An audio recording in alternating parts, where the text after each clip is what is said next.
Ramai yang tidak berminat dengan Barisan Nasional bukan karena Barisan Nasional tidak ada sumbangan. Bukan karena Barisan Nasional tidak pemimpin yang berkebolehan. Bukan karena Barisan Nasional tidak hebat. Siapa kata Barisan Nasional tidak hebat? Tapi kata mereka, ramai yang menganggap sentimen Zahid Hamidi boleh menyebabkan Barisan Nasional akan tumbang.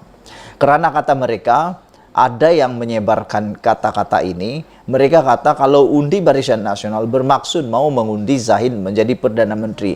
Walaupun sudah dinafikan oleh pimpinan Barisan Nasional UMNO yang dengan jelas mengatakan, dengan jelas menafikan bahwa Zahid Hamidi akan menjadi Perdana Menteri, dan mereka kata Ismail Sabri Yaakob yang memang sah akan jadi Perdana Menteri, tapi masih ramai lagi, masih banyak lagi sentimen yang menolak Zahid Hamidi.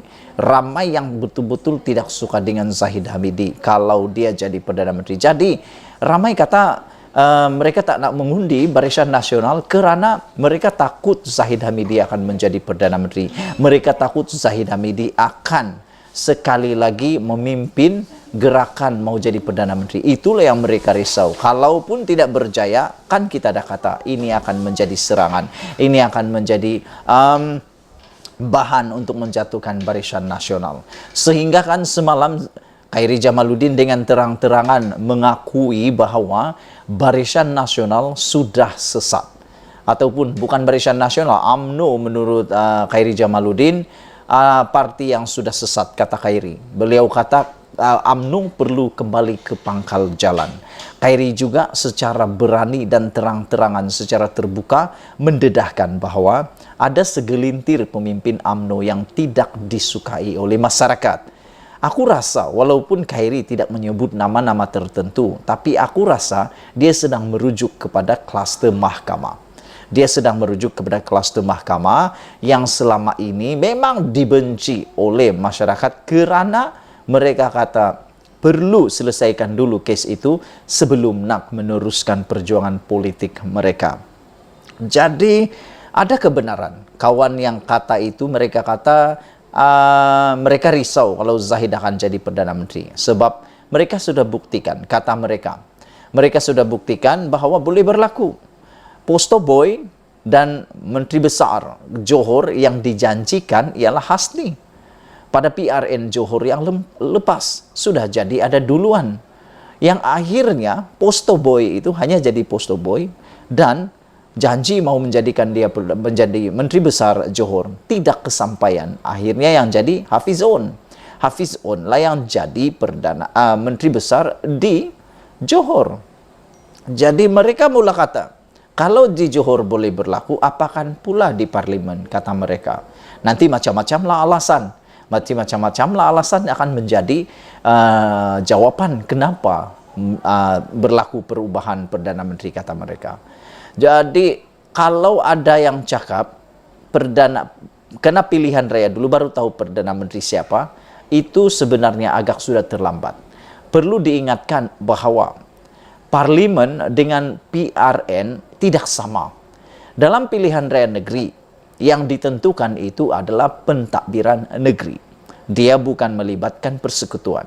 Untuk pilihan raya Parlimen ataupun PRU, ia melibatkan Parlimen, yang mana ia melibatkan isu-isu persekutuan, khususnya pentadbiran negara, ekonomi, keselamatan, pendidikan, dan sebagainya. Itulah sebabnya, kalau Anda cakap, kalau mau dibandingkan kemenangan Barisan Nasional di dua PRN baru-baru ini, yaitu di Johor dan di Melaka, nak banding dan kata boleh menang Barisan Nasional, aku tak setuju. Kerana kemenangan di PRN Melaka dengan kemenangan di PRN Johor tidak sama langsung dengan PRU. Sentimen kenegerian tidak sama dengan sentimen nasional. Di sebahagian nasional, ia menentukan dasar kerajaan, peraturan perlembagaan, dan sebagainya. Dan paling penting lagi, ia melibatkan hak-hak ataupun budget keseluruhan Malaysia. Jadi inilah yang menyebabkan aku rasalah kan memang sukar untuk menentukan siapa yang akan menang pada PRU kali ini. Memang sukar. seperti yang diakui oleh Rafizi Ramli. Rafizi mengakui bahwa sukar untuk menentukan kemenangan kali ini yang akan menjadi kerajaan. Beliau kata ada harapan parlimen akan tergantung.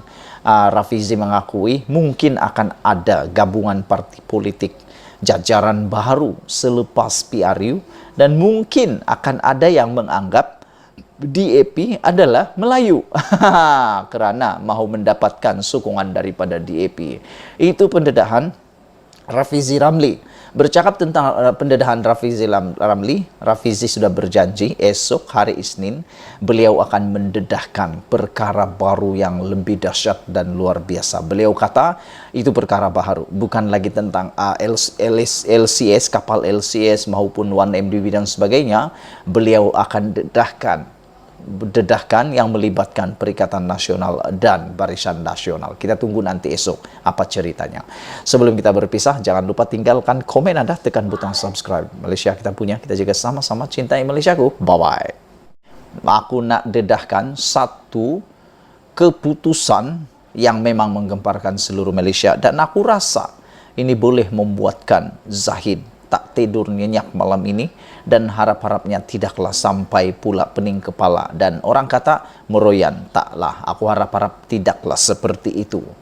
Ini gara-gara keputusan daripada seorang bekas calon UMNO yang tidak dicalonkan, dan seorang timbalan menteri lagi nih dari UMNO, yaitu Zahidi.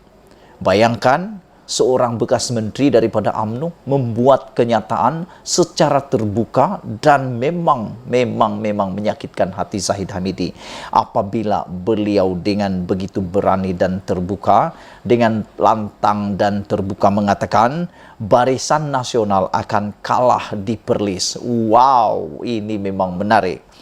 Zahidi mengatakan bekas ahli Majlis Tertinggi UMNO yaitu Datuk Zahidi Zainul Abidin meramalkan Barisan Nasional buat julung kalinya akan kalah teruk di Perlis dalam pilihan raya umum ke-15 pada Sabtu ini. Penyandang kerusi Parlimen Padang Besar itu turut menjangkakan BN akan hilang sekurang-kurangnya 2 kerusi parlimen, yaitu Arau serta kawasan ditandinginya. Wow, yakinnya dia kan? Yakin sungguh Zainul bahawa dia akan menang di parlimen kawasan yang dia tandingi, yaitu Padang Besar dan juga Arau yang ditandingi oleh Syahidan Kasim. Dalam PRU 15 ini, kata Zahidi, yang digugurkan oleh BN dalam pilihan raya calon kali ini, yang akan bertanding atas tiket bebas untuk mempertahankan kerusi Parlimen Padang Besar. Beliau berdepan saingan 5 penjuru daripada calon Perikatan Nasional, Datuk Rusdan Rusmi, Ko Chu Liang Warisan, Datuk Zahida Zarik Khan BN, dan Muhammad Saad alias Yahya PH. Kerusi Parlimen Arau pula ditandingi seorang lagi bekas pemimpin UMNO yang digugurkan, yaitu Datuk Sri Syahidan Kasim. Beliau bertanding atas tiket Perikatan Nasional.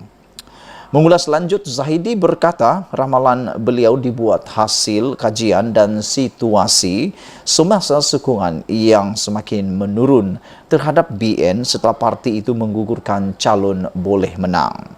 Beliau turut menjangkakan BN akan kehilangan sekurang-kurangnya 9 kerusi Dewan Undangan Negeri DUN pada pilihan raya Sabtu ini. Di Arau, 4 kerusi sudah tentunya kalah, yaitu Guar Sanji, Pauh, Simpang 4 dan Sanglang. Di Kangar, BN dijangka kalah. Di Kuala, Perlis, Indra Kayangan, Sena dan Bintong. Di Padang Besar, BN dilihat sudah pasti kalah di DUN Titi Tinggi, manakala Parlimen Arau Syahidan Kasim dilihat tidak menghadapi masalah untuk menang. Selain Padang Besar, peluang 50-50 untuk menang BN menang katanya menurut utusan. Wah. Yakinnya Zahidi mengatakan bahawa BN akan kalah teruk di Perlis. Kita akan tunggu apakah respon daripada Zahid Hamidi. Adakah beliau bersetuju dengan apa yang dikatakan oleh Zahidi ini? Apa pendapat kamu? Adakah Perlis akan berjaya dirampas oleh pembangkang pada kali ini, ataupun Barisan Nasional akan kekal memerintah di di Perlis. Tinggalkan komen Anda, Malaysia kita punya. Kita jaga sama-sama, cintai Malaysiaku.